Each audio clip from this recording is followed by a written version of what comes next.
All right, y'all, coming up on Roland Martin Unfiltered on Thursday, November 29th, 2018. Breaking news, commentator Mark Lamont Hill fired at CNN because of his support for Palestinians. His comments have been called anti-Semitic. He says that is not the case. I'll give you all those details. Also, breaking news out of Alabama, prominent black lawyer Donald Watkins and his son have been indicted on fraud charges. I'll give you those details as well. Major pressure applied to U.S. senators that is going to keep Thomas Farr from a lifetime appointment on the federal bench. Senator Tim Scott is a no vote for the vote suppressor in chief. Also, gerrymandering is a huge issue all across the country. In Virginia, there's a plan to tackle it. We'll tell you about that as well. Plus, leadership conference on civil and human rights coming to the support of Color of Change, blasting Facebook for how they treated Color of Change, plus the treatment of African-American users and staff. Bonita Gupta, the president and CEO of the Leadership Conference, will be joining us right here on Roland Martin Unfiltered. In California, sheriff's deputies, they shoot and kill an unarmed black man with mental issues. Well, guess what? He lied about it. Now, his family has gotten a huge settlement. We'll talk with the mother and the lawyer right here on the show. Folks, it's a packed show. We're ready to go. Black, unapologetic, and unfiltered. Let's go. He's got it. Whatever the miss, he's on it. Whatever it is, he's got the scoop, the fact, the find. And when it breaks, he's right on time and it's rolling. Best believe he's knowing. Putting it down from sports to news to politics. With entertainment just for kicks, he's rolling. It's on go, y'all. It's Roland Martin, Rolling with Roland now. He's funk, he's fresh, he's real, the best, you know he's Roland Martin now.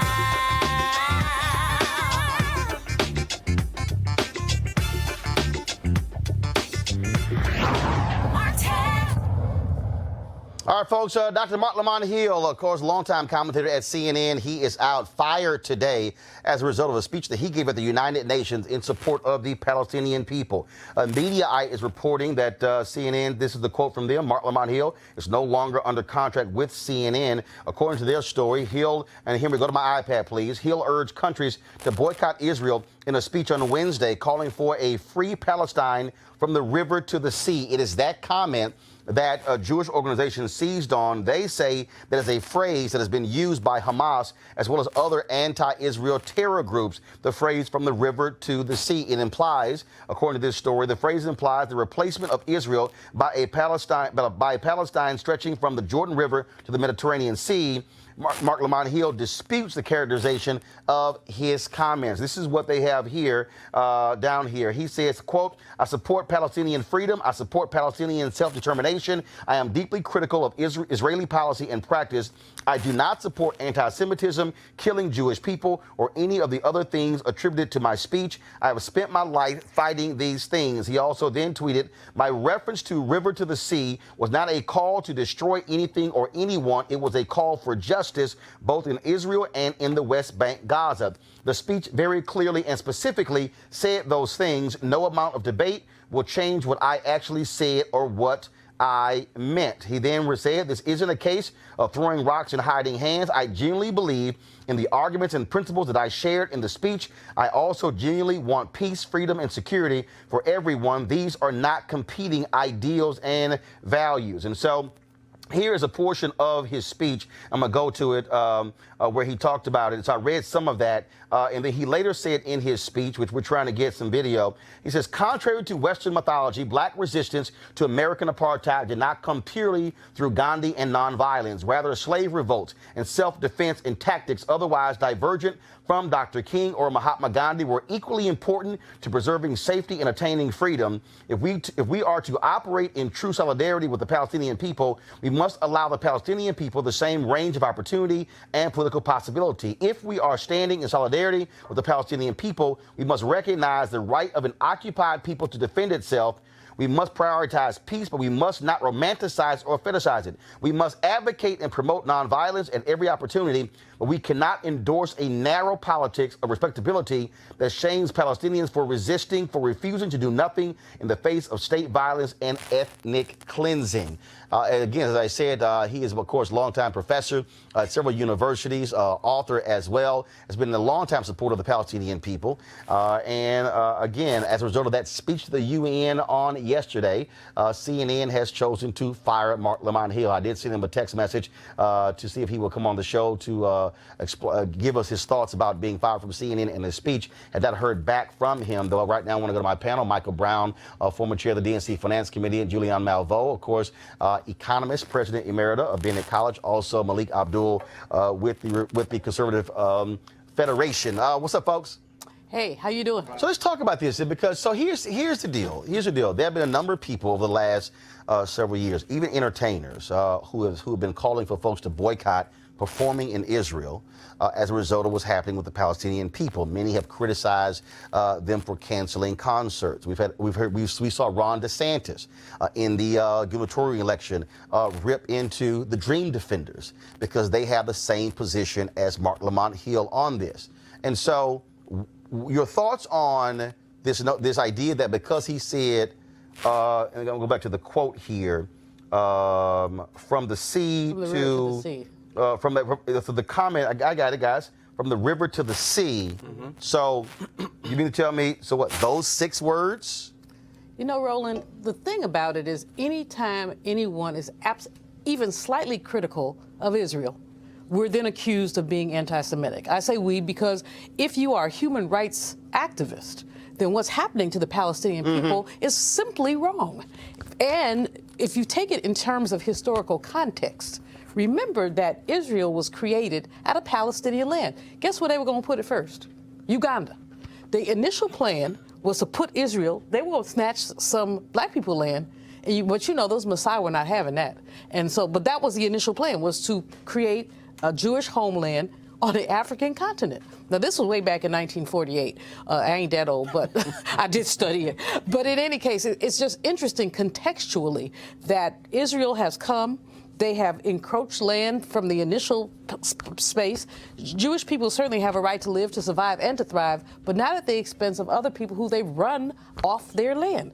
And so I don't think that Mark Lamont Hill said anything that was especially egregious, but I do think that we're in a climate, especially given the amount of anti-Semitism that we're experiencing, is we're in a climate where there are challenges. So Malik, the question does beg, can somebody speak their thoughts that disagree with Israel and not be anti-Semitic? Can you disagree with what the Israelis do? Hey, well, you know, I'm the Republican on the panel, so as far as... What does that mean? The idea that people should be able to say things that others can misconstrue. In this particular case, we have the Jewish community. The Jewish community, they're the ones who's saying that his comments were anti-Semitic. We can debate whether or not they were. I don't think that they were. Do you agree with me? Well, of course. I'm sure I agree with you on a lot of things. But Mark Lamont Hill will be allowed to defend himself. Mark Lamont Hill will be given the benefit of the doubt that what he said was not anti-Semitic. Unfortunately, we live in a climate that does not allow that for for Republicans in general, but particularly black conservatives. I give him the benefit of the doubt that what he said was not anti-Semitic, in the same way that I give that same benefit of the doubt to Cindy Hyde-Smith. Oh, please. So, again, Mike Brown, when you see this, when you heard what I read his speech, and again, they're saying from the river to the sea, that's anti-Semitic. And again, CNN hasn't said exactly why they fired him, but clearly the criticism against his comments is the reason. Yeah, I don't know if I can put my toe into the debate on whether the comment was anti-Semitic or not. However, I want to stop what the doctor was talking about and co-sign with what she was talking about. In the environment we're in, everything you say has to be thought about. You have to think about it. It's a different time now, whether we like it or not, and everything you say, everything you tweet, everything you email to a friend can be construed as something, and somebody may not like it. So in this environment, whether right or wrong, you got to, kind of deal with the consequences of that. Now, again, I am not saying whether right or wrong, because I don't know, and we'd have to have a further conversation whether those 6 words meant what they mean to other people and whether they were offensive or not. But clearly to some folks at CNN, they were. So the pro-Israeli faction, anything you say that's pro-Palestinian is considered anti-Semitic. And that's problematic to me. I mean, Palestinian people are human beings also. I mean, people have lost their homes, their livelihoods, everything. And because, of course, no one likes anti-Semitism, everyone recoils from the Holocaust. But that doesn't mean that Palestinian people do not have rights. And on the other hand, you and I are going to have a conversation later about the little Klan woman in Mississippi. So again, hopefully Mark will hit back to me. We'd love to have him on the show to talk more about this, and so we'll have that for you. Some other breaking news, again, out of Alabama. Donald Watkins, prominent attorney in Alabama, and his son have been indicted on federal charges. This is from AL.com. Here we go to my iPad. Donald Watkins, who's 70 years old, Donald Watkins Sr., now lives in Atlanta, of course, and his son, Donald Watkins Jr., 46 years old, indicted on a 10-count indictment. They face dealing with wire fraud, 2 counts of bank fraud, 1 count of conspiracy to commit wire fraud and bank fraud. Federal authorities, is all tied to their biofuel company. Federal authorities say between 2007 and 2014, they induced investors to pay millions of dollars into a bank account controlled by Watkins Sr., telling the investors that their money would be used for specific purposes related to the international growth of 2 companies associated with the defendants. Instead, the money was used for other purposes, including the payment of personal tax obligations, personal loan payments, alimony, and clothing, according to the indictment. And folks who don't know, again, Donald Watkins, a major attorney, represented Mayor Arrington in his case, Richard Scrushy in his case, of course, the Health South CEO, and of course, a major supporter of HBCUs. In fact, his father was a longtime president of one of the HBCUs in Alabama, and his brother, the late Levi Watkins, was a historic heart surgeon at Johns Hopkins University. And so Donald Watkins comes from an extremely prominent family, and at one time he was considered to be potentially the first African American to ever who was going to own an NFL team. And so he was actually talked about as a potential billionaire would own one of these sports teams. That, of course, did not happen. And so we'll, of course, wait to hear more about that in terms of Donald Watkins and his son. But again, both of them indicted on federal fraud charges. Folks, let's talk about the story we've been dealing with for the last several days or even weeks. Thomas Farr, North Carolina voter suppression consultant. Folks, he also was a lawyer for Jesse Helms' campaign. They were the ones who sent postcards targeting African-American voters and suggested they were not eligible to vote. Well, here's the piece. He was supposed to be confirmed today, or there was supposed to be a vote today on his appointment, but the vote has been postponed until next week. Now, yesterday, there was a vote to end cloture, which pretty much said we're going to end debate. And, of course, it was 50-50. Vice President Mike Pence broke the tie. Jeff Flake of Arizona, first of all, he initially said that he would not vote for any judicial candidate until they took up a bill that protected Robert Mueller. But then today, he said he has been problematic in terms of his concern about Thomas Farr. Now, keep in mind, he sits on the Senate Judiciary Committee. Jeff Flake voted Thomas Farr's name out of committee. So I don't quite understand, if you were bothered by Thomas Farr, why in the hell did you vote for him in committee? Well, now he's saying he's an absolute no. And the one person who we said yesterday on the show could absolutely sink his nomination is South Carolina Senator Tim Scott, the only African-American Republican in the United States Senate. Well, after lots of pressure, phone calls and emails and social media, Scott says he is a no, which means that with those 2 votes, the votes are not there for Thomas Farr to get a seat on the bench. Now, I want to bring in our guest, Vanita Gupta, of course, President and CEO, Leadership Conference for Civil and Human Rights. Vanita, y'all have been very much against Thomas Farr, pushing people on the Hill not to vote for him. Certainly has to be good news to hear not only Senator Jeff Flake, but also Senator Tim Scott saying absolutely no. Oh, my God. I am celebrating right now, and I will say the Leadership Conference Coalition of over 210 national civil and human rights organizations worked really hard over the last year. It's been a year-long campaign to defeat his nomination. And his history as a systematic vote suppressor in every sense of the word in North Carolina has been known. And so what was ultimately kind of, I think, really revealing is it was only in the last couple of days that we saw Senator Flake and Senator Tim Scott and folks actually really hone in on his record. We have been working this for a long time. The NAACP of North Carolina has been hard at work. The NAACP Legal Defense Fund, Lawyers Committee, the Leadership Conference. But it's a big day. And here's another thing. People have been feeling pretty dismal about the ability to stop some of Trump's most extreme nominees to lifetime appointments on the federal bench. And we all know the important role that federal courts play in enforcing and ensuring our civil rights. This was an example of what can happen when progressives and civil rights advocates mobilize and refuse to let go and reveal the truth at every turn about some of these nominees. Thomas Farr needed to be defeated, and today he was, and it's a big day. And not only that, look, this is a guy, first of all, this is a seat that has been held open the longest in the country. Like 12 Two years. black women were appointed by President Barack Obama. It was the two senators from North Carolina, both Republican, who would not even allow those two women to even get a hearing. And then, of course, Trump wins. And, okay, guess what? Time to appoint somebody to the seat. This guy has had ties to white supremacists, and even some critics say he wasn't even truthful in his nomination hearing.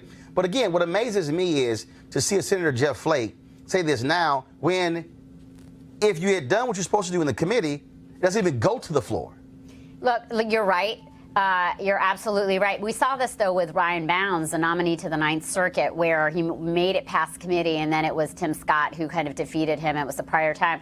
You're right. Senator Flake, saw religion and found it and probably read through the papers. Whatever the reason is, we'll take it. It has been, for too long, Republicans have not been putting country before party. They've been rubber stamping these nominees, some of whom really had either were incompetent to serve or had some of the most extremist views. And those folks are going to be affecting how justice gets rolled out for our children. And so today, the defeat of Thomas Farr, who has known ties to the white supremacists, who did mislead Congress about his own very kind of direct role with the Jesse Helms campaign in 1984 and 1990 in suppressing the black vote in North Carolina. This was an important day to assert our power as a civil rights community and to say that this kind of thing, even though Democrats don't have a majority, that there are Republicans of conscience that are willing to stand up for some of the most egregious wrongs in our courts. Michael, pressure bust pipes, and so certainly when you're getting deluged with phone calls and emails and social media posts saying do not vote for this guy, there's no doubt that had an impact on Flake and Scott. Well, first, congratulations. Oh, thank you. Lots of folks involved. No, absolutely. And I think, Senator Scott, and whatever, I certainly don't know him and don't understand his or know his politics, but sometimes you need to stand up for what's right. And I was disappointed the other day when he didn't stand up for what's right, but clearly, after the pressure, he decided to stand up for what's right. So good, and I hope he does more of that. Why not? I mean, they still are going to want him in their press shots. They're still going to want him in the Photoshops and on the Hill. So he's still going to be able to have his relevance within the party. So stand up. Why not? Malik? Oh, I mean, first of all, I have to say that Senator Scott is not just there to take photos. I'm not by him, but by the leadership. Well, even the leadership. I don't think that the leadership. But they trot him out like that. Well, Let's just be honest. They trot him out. Senator Tim Scott can stand on his own. He is the diversity in the Republican Party. He does not need to be trotted out.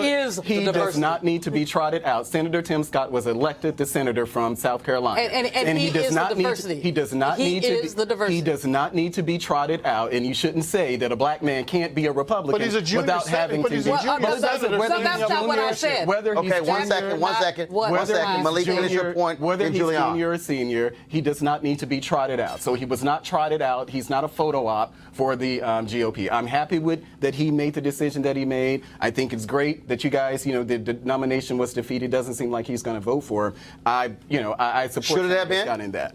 Oh, well, sure. I said that I didn't. I said, I think it probably Tuesday or something. I'm not wedded to Thomas Farr. I didn't know a lot about him until I read up about him. Julian, again, this is a guy, had he gotten confirmed, first of all, let's just be clear. First of all, the vote is still scheduled. Yeah. Okay, Next Flake week. says no, Scott says no. that can change. So let's just be clear. Because Let's be real clear. The vote hasn't taken place yet. Yeah, that's true. Right now, they are no's. But this is a guy, anybody who looked at his history, I mean, this guy wants to deny black folks opportunities to vote. He was very much involved in the writing of the law that was struck down by the federal courts, that voter suppression ID bill. I mean, and so anybody, and then defending that, I mean, I'm sorry, that's not the kind of person you want making decisions in a place where black people make up a third of the area. Well, you know, two things. First of all, Vanita, congratulations. Great work. I think that the entire civil rights community, but certainly your organization, the NAACP, did great work in keeping the pressure on. Secondly, I disagree with you. They do trot, and I'm going to use my words, they trot him out whenever they want to have a non-all-white picture. Here come Tim Scott. He's not on the committee, but he's sitting over there. Because we don't, because y'all know what your problem is. But number three, and most importantly, Roland, most importantly, as Reverend Barber has said, you've been with him in Mississippi. We've all been with him. This is a man in North Carolina who the racist court said had attempted to exclude black voters with surgical precision. A laser-like precision. Yep, surgical. Surgical precision. So this is a man who should not have even been nominated, if the truth is to be told. So, you know, but this is the agenda of the Republican Party, unfortunately. There was a time when it wouldn't be Tim Scott as the only one standing up. There was a time when decent Republicans would have said this was just unacceptable. Right. But now, because the orangutan is there, and forgive me, orangutans, you know, the orange orangutans, so the orangutan lobby, I apologize to y'all.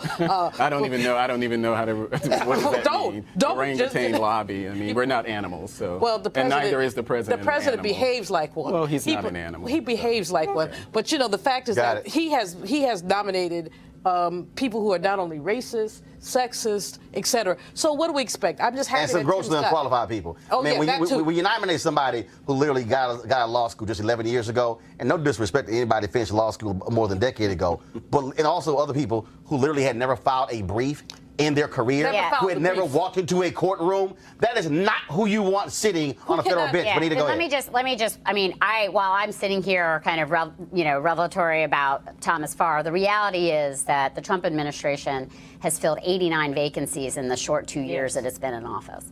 And he has swiftly remade the courts, and he has another 2 years to do that with a majority of Republicans in the Senate. And so while and these are people who are like 32. I mean, they're very young. They are by mostly design. pale, white, and male, and they are young. And there are others who've gotten through who have a deeply anti-civil rights agenda. And so we have a lot of work to do to cut out, but this builds power, this builds momentum. It's important for us, but we also recognize the long fight here to save the independence of the courts. The courts have been one of the most important institutions as a bulwark against some of the most egregious excesses of the other two branches of government. Which is why they want these judges on the court. They understand the power. Just for everybody understands, I need you to understand why this is the case. Again, since Brown v. Board of Education in 54, since Brown 2 in 55, folks have said, wait a minute, that's where the activist court came from. The gains of the civil rights movement, but because of the courts.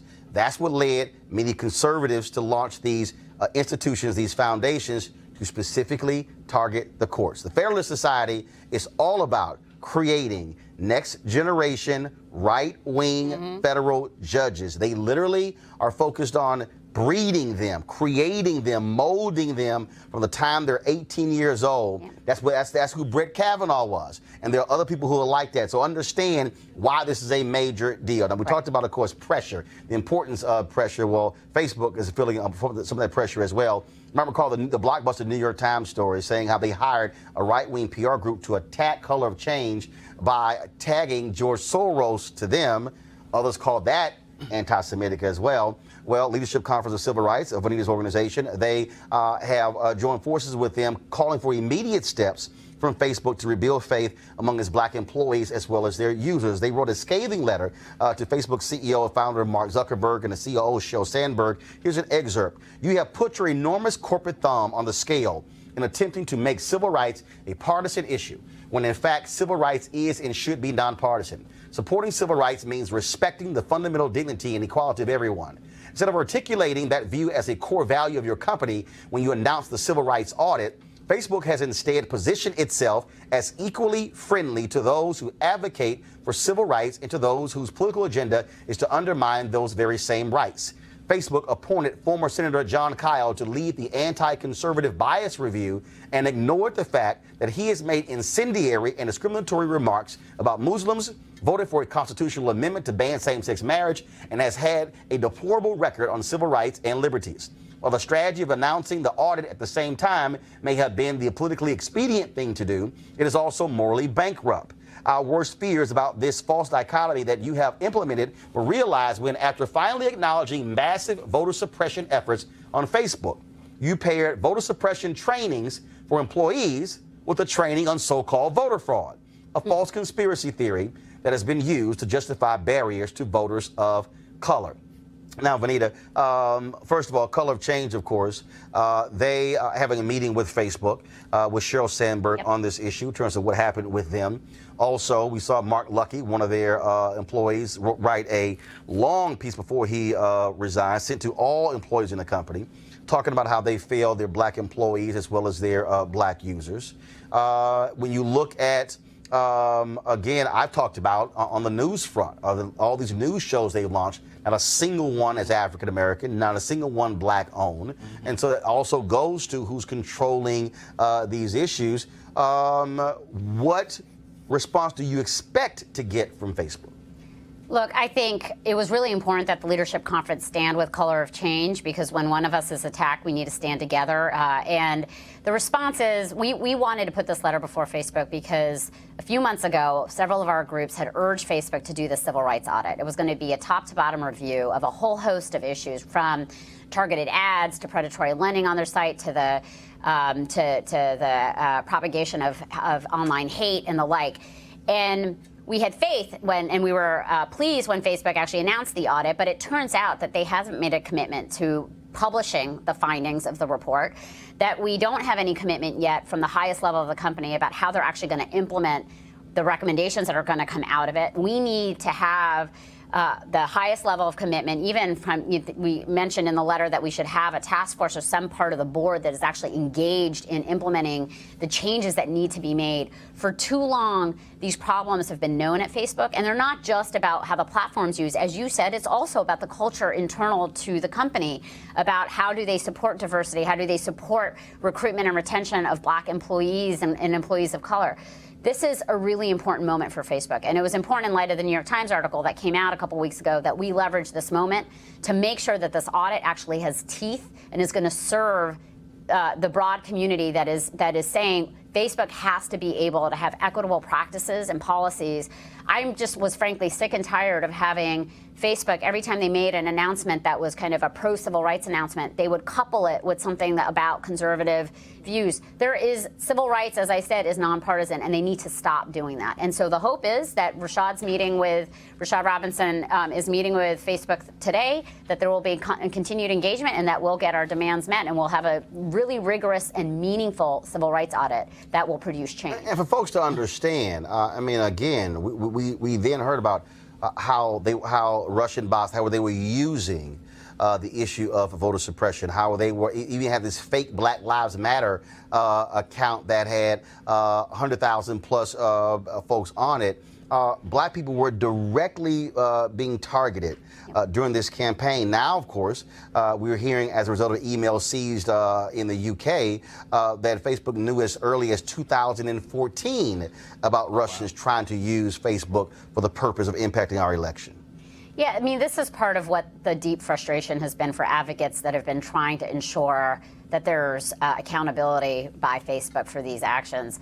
I mean, in a lot of ways, look, I think Facebook, there are folks in Facebook that are eager and recognize finally the problems that exist on the platform. The question is, what are they actually going to do about it?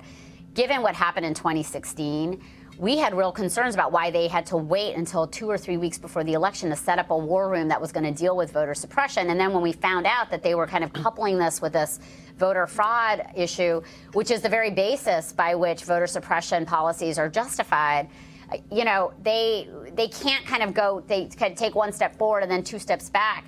we've got to now, we have to continue with the pressure. Too many people are engaging with Facebook. They have an enormous influence. And so while civil rights advocates are used to kind of dealing with government entities and the role of government, Facebook and a lot of other tech companies, it's not just Facebook, it's Twitter, it's Google, it's other companies.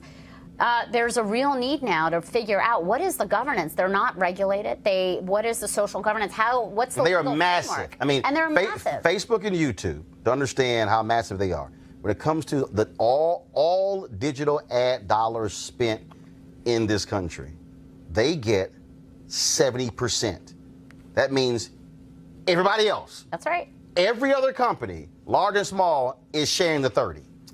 They get 70%. Yeah. Wow. That's massive. I mean, they have a huge footprint in people's lives, and so that's why this stuff really matters. Julian? You know, the thing, I think the key point is whether or not this audit, the civil rights audit, will be made public. Yeah. I mean, it's not just that they're doing an audit, but that it's made public, because I don't know anybody who isn't on Facebook, to be honest with you. Right. And, you know. Well, no, remember, we got to go beyond. It's not just Facebook. Yeah. They bought Instagram. They bought WhatsApp. So is that just Facebook? So it's all, you got to look at what they also own. So you can say, oh, the hell, Facebook on Instagram. No. Same thing. You're on Facebook because they own Facebook. So the first thing is that the audit must be made public. The second thing is that they have attracted federal attention through these congressional hearings that they've had, and they have woefully failed to answer the questions that have been raised from a bipartisan basis. I mean, everyone is asking questions about how they're regulated. So, I think partnering with the Color of Change is absolutely the right thing to do. But the second important thing is that we all, as activists, follow this. I mean, Malik, you know it's something when you piss off the left and the right. I mean, especially right now. I mean, you're doing a major damn job when you pissing off everybody. Tell me about it. You know, this is one of those. He's going to agree with me again. Yeah, absolutely. I agree with you on a lot of things. Next thing you know, y'all going to be going after some innocent. Nah, we got to draw the line somewhere. If he buying, you going to take a drink. Go ahead. Go ahead, Malik. Yeah, I thought so. Yeah, I thought so. Go ahead, Malik. But no, I think this is one of those opportunities, you know, in a perfect world where conservatives can actually work with, you know, Republicans work with Democrats. Forget conservative and anything. Where Republicans can work with Democrats to address issues like this. Because we are, you know, there are issues about voter suppression and a lot of things that we talk about, but we can come together on issues like this. The problem is that we're in such tribes that we don't want to work together. We don't want to work across the aisle because we view the person on the other side as an enemy. Final comment on this, Michael. Well, clearly Facebook, like any other company, and I don't think they're immune, as they began to grow and explode, they're thinking, besides the advertising dollars and the user fees, they're thinking as long as one side gets to say something and the other side gets to say something, we're okay. We're doing the right thing. But clearly that's not the case because the balance is not quite equal. Voter fraud and voter suppression are not the same thing. Absolutely. But I think your point is a really good one, which is Facebook needs to decide what kind of company it wants to be and whether it has a value statement. You know, a lot of these companies, like, you know, there are tech companies that have community standards and they choose to use it. It's not, they don't consider themselves this neutral platform. They have chosen to stand for something. And I think Facebook puts itself out as a neutral platform. But the problem is other folks are exploiting it, and they do have a responsibility. They are private actors. They are not government actors. And the need to actually figure out what is happening on their space, and the need really for a more rigorous legal framework, because a lot of our landmark civil rights laws the courts haven't decided that they apply to these digital platforms. So we're in a little bit of this limbo land, and that's why I think there's kind of a lot of attention on these companies right now. All right, Bonita, we certainly appreciate it. Thanks a lot. Thank you. All right, going to a break right now, folks. When we come back, we're going to talk about gerrymandering and what folks in Virginia are trying to do after we saw when Michigan passed the ballot initiative. Virginia says, you know what, time for us to do the exact same thing. We'll be back in a moment on Roland Martin Unfiltered.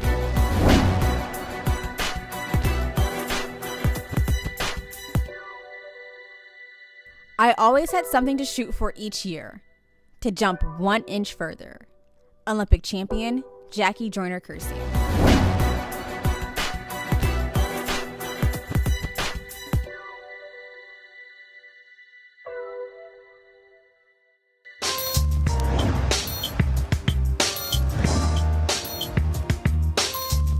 Back out, I got it, get out.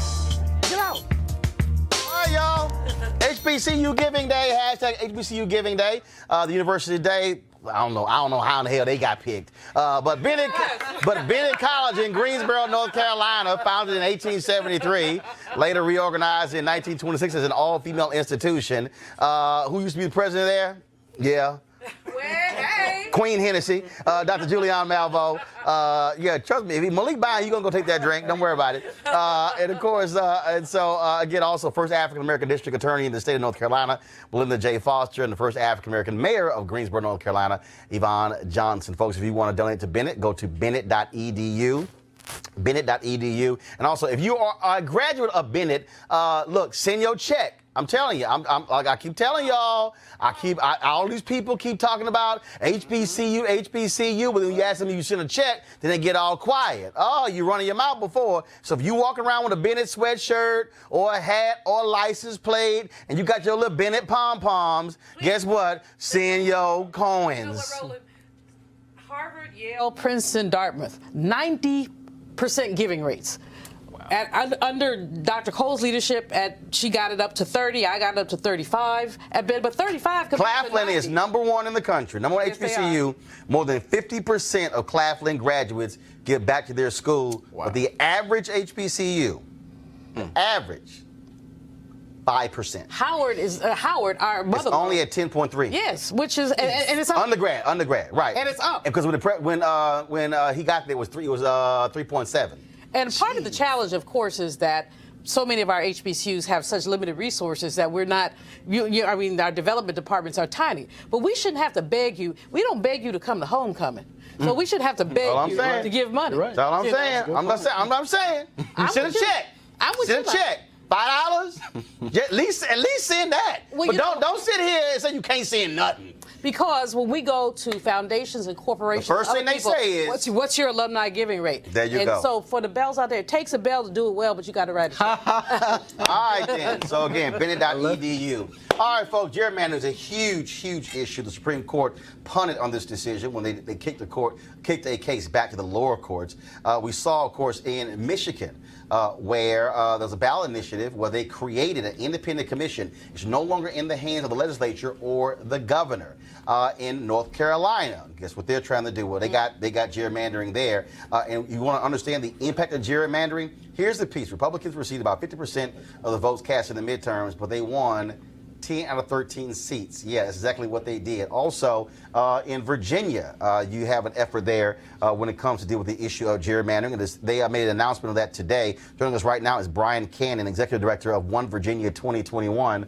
One Virginia 2021. And so, Brian, let's talk about that. What is the plan that you have for Virginia? We saw what just happened in Michigan. Is this going to become the trend? Is this the ballot initiative, or are you trying to get the legislature to pass this? A little bit of both. In Virginia, we have to pass it through our legislature twice, and then it gets on the ballot for people to vote. It would be in Virginia in November of 2020. I have no doubt Virginians would approve it. We've got to get it through our legislators and tell them that we want to let the people vote. And again, we're seeing, people realize why the ballot initiatives are most important because, frankly, when you have parties controlling this, they want to structure these seats to benefit them. And one of the reasons why we have such extreme partisanship is because you have gerrymandered seats where if you're guaranteed to win, there's no need for me to talk to somebody on the other side. So true. It pushes everybody to the polls. Makes it hard to come to the middle. It makes it hard for our politics to actually address the issues we want them to, right? When you see, support on key issues, over 70% of Americans or Virginians want X, and our Congress or our state legislature refuses to even hear bills on X. That lets you know something's wrong and the people aren't being heard. So what is so you say you must get it passed twice, like by both chambers? By both chambers. We're not like California. I think you and I and a couple other people could write on the back of a napkin and amend California's constitution. Virginia, we take our time in doing this. But the political dynamics are interesting because right now the Republicans control our legislature. We have a Democratic governor. But the blue wave has been pretty big in Virginia for the last 2 Novembers. And I don't think Trump's going to lose his Twitter handle anytime soon. So I guess that the blue wave will continue, and that makes it actually advantageous for perhaps some of those Republicans in the House of Delegates. The Senate Republicans have been good, but in the House of Delegates, to stop dragging their feet. I mean, you can look at Governor Larry Hogan, who's been a champion of redistricting reform, or John Kasich, or Arnold Schwarzenegger. I mean, these are Republican governors who have made it happen in their states. There's no party affiliation, or nobody's got a halo perfect in this for any party. It's about really giving the people the opportunity to choose their representatives. All right, then. Well, Brian, we certainly appreciate it. Good luck with that, and we certainly hope it takes hold. Thank you, Roland. Appreciate it. All right, then. Folks, going to go to a break right now. We come back. A major verdict for a family in California. A mentally man shot and killed by cops. They lied about it. Now they got a big payday, but unfortunately their son is still not with us. We'll be back on Roland Martin Unfiltered in just a moment. You want to support Roland Martin Unfiltered? Be sure to join our Bring the Funk fan club. Every dollar that you give to us supports our daily digital show. There's only one daily digital show out here that keeps it black and keep it real. It's Roland Martin Unfiltered. Support the Roland Martin Unfiltered daily digital show by going to RolandMartinUnfiltered.com. Our goal is to get 20,000 of our fans contributing $50 each for the whole year. You can make this possible. RolandMartinUnfiltered.com. All right, folks, we've heard this story before. A black man with mental health issues shot and killed by police. A video then surfaces that contradicts the officer's reports. Then the family sues. What's a bit unusual about this case is that the officer who killed 25-year-old Anthony Smith was also African-American. What's not unusual is that the cops lied. Well, yesterday, a jury in California awarded the family $2.5 million. Joining us now from Riverside, California, is Anthony's mom, Sybil Davis, and her attorney, John Harris. Sybil, first and foremost, we're so sorry for the loss of your son, but surely it has to just drive you crazy.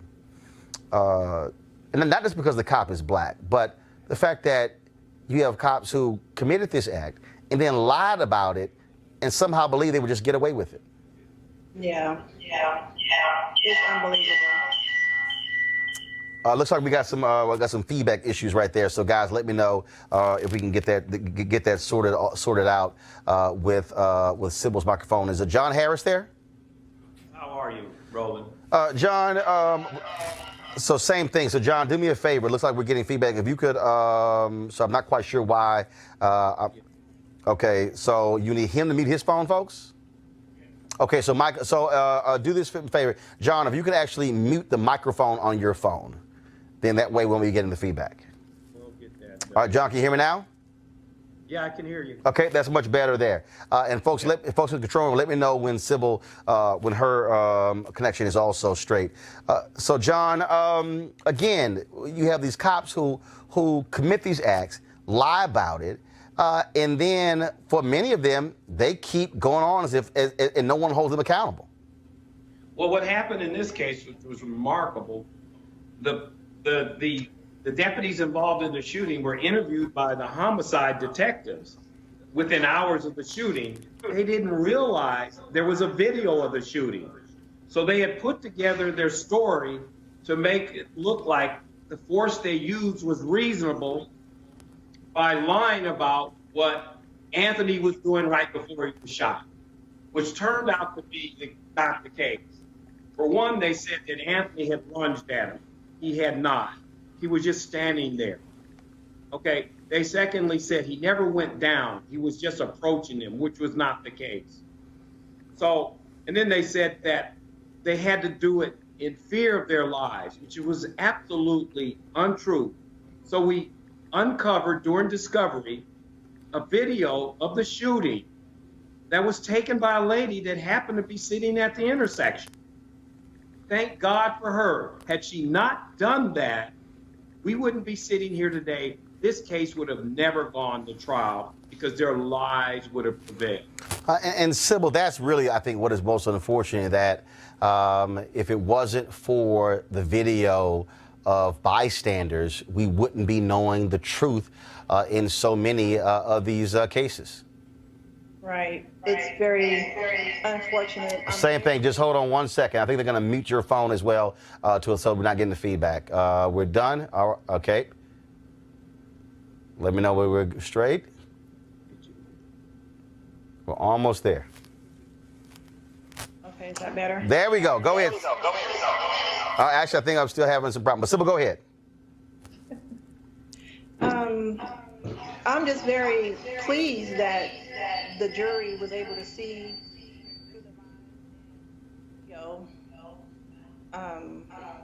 can they hear me? Yeah, so if y'all can mute the microphone, because that's sort of the problem there. So guys, let me help them out with that, and we'll come right back to Sybil. So guys, just let me know. Let me read this story here, folks. Remember these kids from a school in Wisconsin with their Heil Hitler signs? Well, the Baraboo, Wisconsin School District said they can't punish the students because that would violate the First Amendment rights of the students.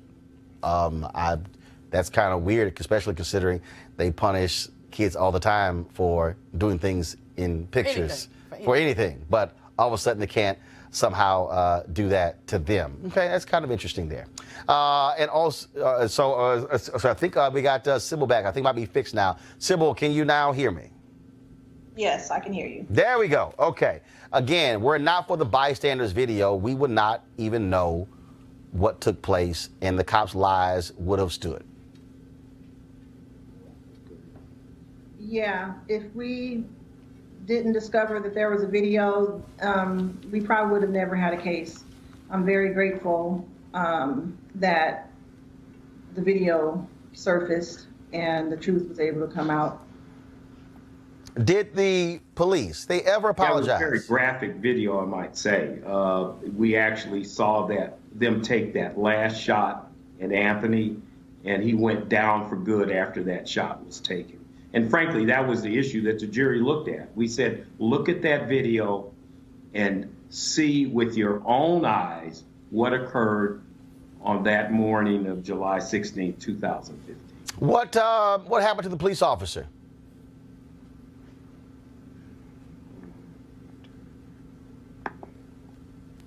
What happened to the police officer? Is he still on the force? It was a she, actually. Okay, we're back. I said, what happened to the police officer? Well, nothing happened criminally. They did an investigation. They exonerated her, surprisingly. So we sued civilly because that was the only remedy we had left. But nothing, actually, she got promoted after the shooting. She got promoted? Yes, she went from corporal to sergeant. Wow. So she lied and gets a promotion. She lied and got a promotion. Wow. Yes. And now taxpayers have to pay $2.5 million because she lied, and they must pay for her salary increase. Well, I don't know if it went to her salary, but she certainly got a promotion. Absolutely. Well, it is certainly, we certainly appreciate that the jury saw fit to award Sybil, you and the family this award. Does not bring back your son at all, and hopefully this will lead to changes in that police department and others as well. Well, we certainly hope so, and that was one of the messages we gave to the jury. And by the way, we had a great, diverse jury. They deliberated for 3 days, so they took this matter very seriously and came back with an appropriate and just award. All right, then. Thanks a lot. I appreciate both of you for joining us. Thank you, Roland, for having us on your show. All right, thanks a lot. I want to go to my panel here. I still contend, and that will not change, that if a police officer is caught for lying, they should automatically be fired. Period. I agree. I agree with you. But even more than that, I think what's really important here, the officer in question, there were 2 shots. One was, the last shot was by a black woman officer. That's the one who got promoted. The thin blue line transcends race. It's not about, we talk about all the black people who get shot, but some of them are being shot by black people because the thin blue line is such that they cover up for each other. And so, I agree with you, Roland, completely. If you get caught lying, you should be fired. Furthermore, if you don't have your camera on, why are we relying on bystanders with their phones when it ought to be the body cam that you're supposed to have on your body? That's why it's called a body cam. Again, because they want to turn the audio off or turn the video off. And same thing, I believe if you turn that camera off, bye, gone. Michael? I just don't know. I'm putting my law school hat on. I don't understand the arrogance of the Riverside DA's office. Once the video surfaced, why was there a trial in the first place? They should have been writing settlement negotiations as soon as the video came out. I don't understand what, but they were thinking it's okay. Because the police we'll be able to get through the benefit of the Of doubt. course, Yeah, absolutely. Give them that. Yep. Yeah, and you know, this is another one of those cases where, you know, of course there are levels to things, and in this particular case, when we're talking about life or death. And, you know, if a police officer lies about something, and especially in commission of that type of injury, I think they should just go ahead. The other piece of it is this. What's the correlation between these shootings and mental illness? I mean, many of the police officers have not been trained to deal with the mentally ill. Right. So this guy was, by description, I mean, he had got into it with some people at his house at 3 a.m. Someone called the police, and then at 6 a.m. they found him. They said that he was bipolar, whatever he was. Right. And so we see a lot of these cases where, you know, somebody, he had his pants down. He was no threat. He was no threat to anybody. I mean, he was mentally ill, but he was no threat. But why is the first thought to pull a gun? Why isn't there also a taser on their hip? Or something. Why can't they tase and then you can live to fight another day and talk about what happened? Well, why do you have to use a bullet? Some people have died from the taser, well, but right, but in more you have a better cases, chance you of likely to live with the taser. No, because here's why. The reality is the Supreme Court has allowed the standard to be that a police officer can use deadly force to protect them. And the problem is what these cops have done. I go back to the case, Kajima Powell in St. Louis, when a mentally disturbed man, they call the cops, they tell the 911 dispatcher, this is a mentally disturbed man. He is ranting and raving on a corner after he grabbed 2 energy drinks out of a store. This happened shortly after Mike Brown was killed. She's on the street corner. He's yelling and screaming. And there's a video that was shot of him yelling and screaming. And this was actually, and so it wasn't like it was instant.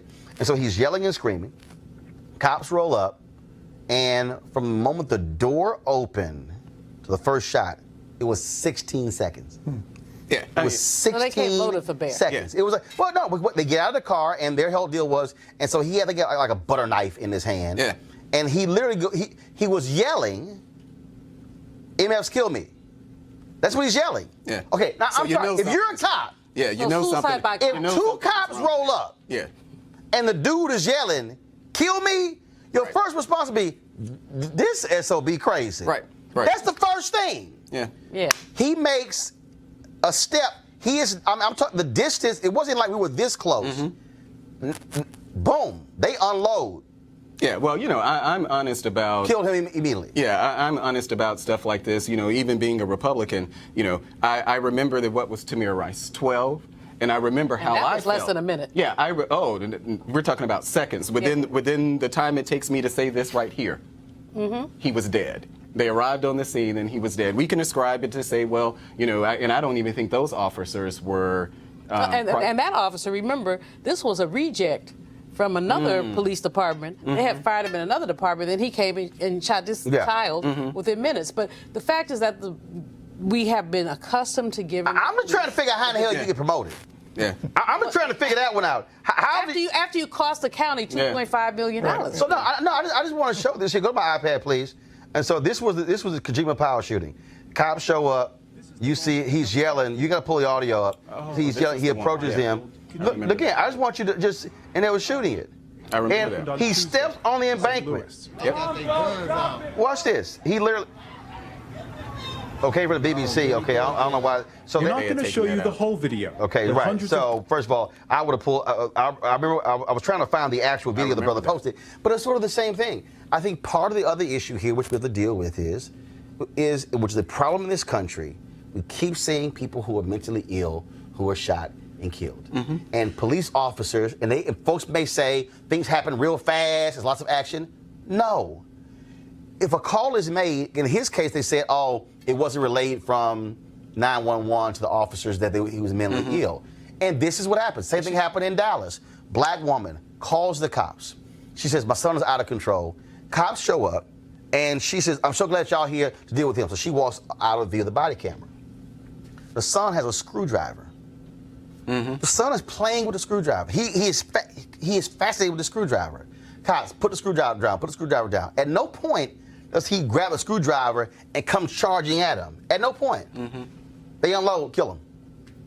The mom is standing right there. She's screaming, going, I called you to save my son. Her call ends up getting her son killed. And, Final comments. We have to be careful in our community about when we call the police. I mean, what we know is that we can't depend on them. They're not our friends all the time. Sometimes they're not. So we have to be careful. This is also, we know to that point, that's also one of the storylines on Empire. That's a storyline where Vivica Fox is Taraji Henson's sister. Her son is mentally ill. He is beating the hell out of her, about to kill her.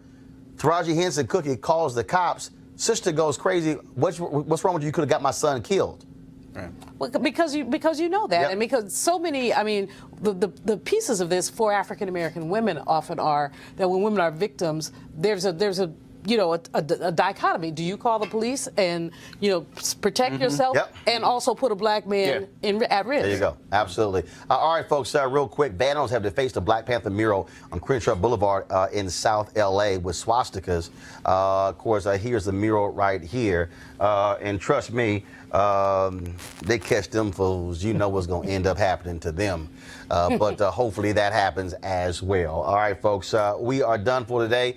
Several things. Tomorrow, Rashad Robinson, Color of Change, he is going to be joining us on the show to talk about their meeting with Facebook. Also, Bowie State, I'll be talking with their president on the show tomorrow as well. Plus, an expert, HIV and AIDS with women from Morgan State is going to be on the show. And she's talking about the reason why a lot of young folks don't want to get tested, because what her research has shown is they're saying, I got more things that I'm concerned about than that. And it really deals with, again, the thought process of so many folks. And also, Constance White, of course, the former editor of Essence Magazines, has this amazing book on Black folks in style. We're going to have that on the show tomorrow as well. So we're going to have a fantastic show for all of you tomorrow. Want you guys to check it out. Want to thank Michael. Want to thank Julian. Want to thank Malik. Malik, trust me, go on by the Hennessy. Julian be right there. It's all good. And then y'all can, the left and the right. You know that's our drink. The left and the right can come together over Hennessy. You know there's something when Hennessy can bring together a black Republican and a black liberal. And so Hennessy, if y'all ever do that commercial, y'all better cut me a check. Trust me, that's right. Yeah, right. The bumbo sauce on the side. Can y'all imagine that commercial? How to end the political divide. Hennessy. Black left and black right get together over Hennessy. Yeah, I see that commercial right there. All right, y'all. Don't forget to support Roland Martin Unfiltered by going to RolandMartinUnfiltered.com. Join our fan club. We certainly want you to support this show. He being real black, taking selfies while the show's still going on. I mean, that's really black happening right here. Get a shot. Thank you. Damn, Henry, you're too slow, dog. You're too slow. All right, y'all. Go to RolandMartinUnfiltered.com to support the show. I'll see you guys tomorrow. Holla!